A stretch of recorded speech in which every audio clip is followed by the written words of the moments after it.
Miss হবে না আপনার পছন্দের টিভি শো। দেখুন জি5 অ্যাপে একদম ফ্রি। এই জঘন্য লোকটার পাশে বসতেই আমার ঘৃণা লাগছে, কিন্তু আমার এই নিয়তি তো তুমি ঠিক করে দিয়েছো মহেশ্বর। আবার এই বিয়ের আয়োজনও করাচ্ছ গ্রেট বেঙ্গল ক্যাটারারকে দিয়ে। হ্যালো, কোথায় আছো? কখন আসছো? সন্ধ্যাবেলা আসবো বিয়ের সময়। কেন? আমি তো তোমাকে সকালে চলে আসতে বলেছিলাম। আসলে ইন্দ্র, তোমার বাড়ির কারোর সাথেই তো সেরকম ভাবে আলাপ নেই না, তাই জন্য ভাবলাম হঠাৎ করে এরকম সকাল থেকে যাওয়াটা বোধহয় ভালো দেখাবে না। আরে ধুর, যত সব ফালতু চিন্তা ভাবনা। আমি তো ভাবনা চিন্তা করেই বলেছিলাম নাকি। আরে দাদার বিয়ে হয়ে যাচ্ছে, এবারে তো ভাইয়ের রাস্তাটাও ক্লিয়ার হয়ে গেল। বাবা, বিয়ে করার তো খুব তাড়া দেখছি। হ্যাঁ, তা তো একটু আছেই। বলছি শোনো না, তুমি আজকেই এসো।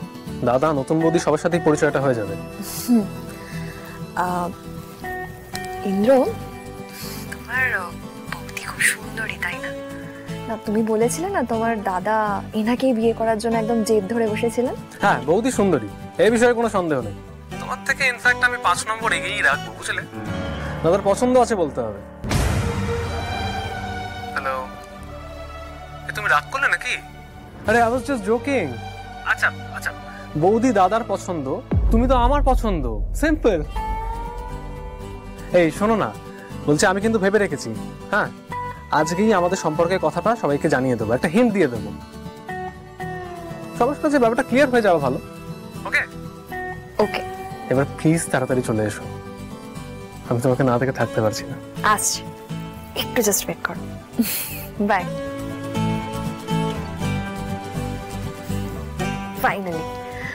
ফাইনালি আমার মনের মতন একজন মানুষ পেয়েছি।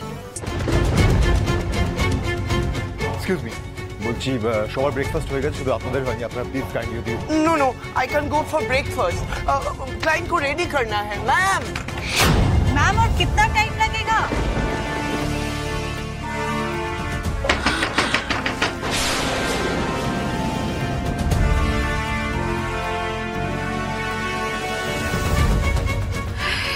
কতক্ষণ দরজা বন্ধ করে থাকবো আমি? একটা না একটা উপায় তো আমাকে বের করতে হবে, কিন্তু আমার তো মাথা কাজ করছে না, কোনো উপায় বেরোচ্ছে না। আমি এখন কি করবো মহেশ্বর? আমি Excuse me, please hurry up.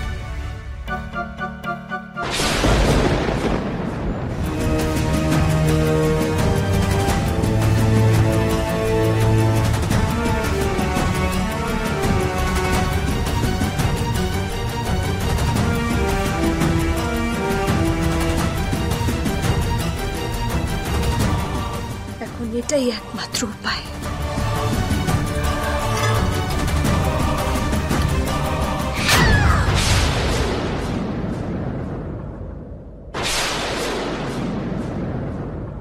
কি হলো? গলাটা কেমন?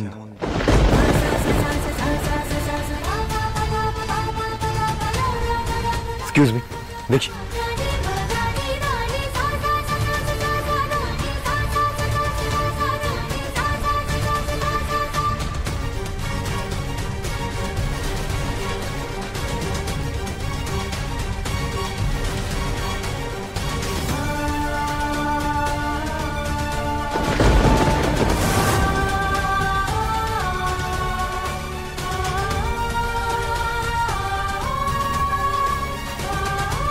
কোথায় যাচ্ছ তুমি? না আসলে ভেতরে কিছু একটা। ভেতরে আমার স্ত্রী রয়েছে, আর কোন আক্কেলে তুমি এদেরকে সরিয়ে দিয়ে ভেতরে ঢুকে যাচ্ছিলে?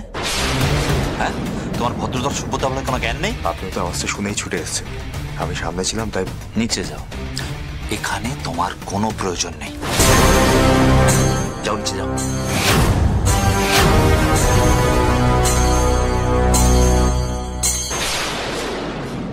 আত্মীয় স্বজনরা আসবেন, তারা এরকম ব্যান্ডেজ বাঁধা অবস্থায় দেখবেন, শুভ অশুভ নিয়ে কথা বলবেন নিশ্চয়ই। তাই বলছিলাম। দারুণ কথা বললে তো, কাজটা করার আগে তো ভাবা উচিত ছিল। তোমার তো আরো সাবধান হওয়া উচিত ছিল। আর এটা দেখলে যে লোকে প্রশ্ন করবে, এটাই তো স্বাভাবিক, তাই না? যাতে এভাবে দেখতে না পারে আমি সেই ব্যবস্থাই করছি। কি করবে গো তুমি? যতক্ষণে আমার মাথার ক্ষতটা সারছে আমি ঘোমটা দিয়ে থাকবো।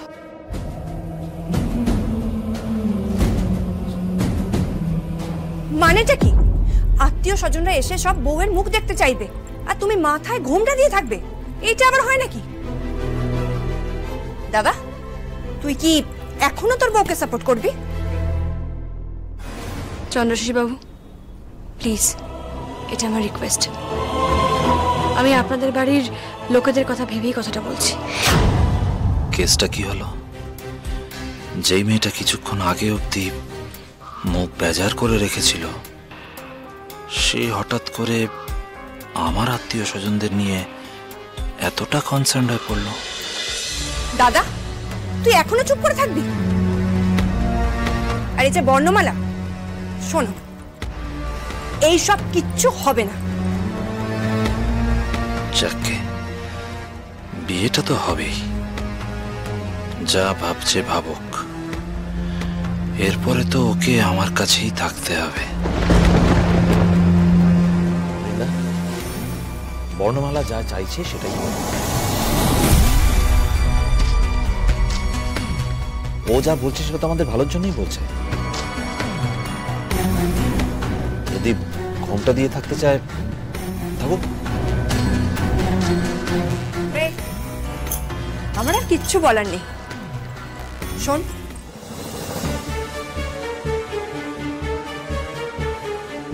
এখন থেকেই বউয়ের কথায় উঠছিস পড়ছিস, দেখ কালে কালে কি হয়। শোন, তুই আমার দিকে নজর না দিয়ে না নিজের চরকায় তেল দে। আমার বিয়ে নিয়ে তুই কেন এত এক্সাইটেড সেটা আমি খুব ভালো করে জানি। আর বর্ণমালার জন্য তো শুধু সিঁদুর দান পর্যন্ত অপেক্ষা, তারপর ওর কোমর ভেঙে চুরমার হয়ে যাবে। সারা জীবনের মতো বর্ণমালা আমার হবে। Okay, so finally I think problem solved. Then এবার আমরা ব্রাইডকে রেডি করে ফেলি হালদির জন্য।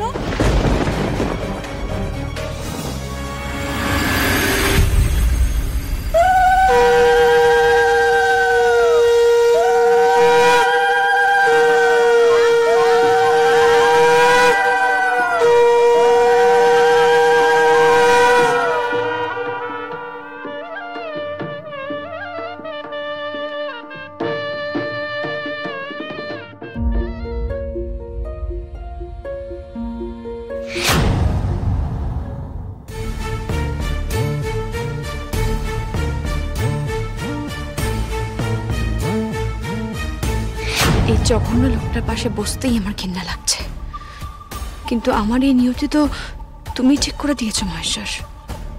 আবার এই বিয়ের আয়োজনও করাচ্ছ গ্রেট বেঙ্গল ক্যাটারারকে দিয়ে। আমার ভাগ্যে তুমি ঠিক আর কি কি লিখেছো সেটাই দেখবো আমি। জি5 ডাউনলোড করুন আর সব এপিসোড দেখুন একদম ফ্রি।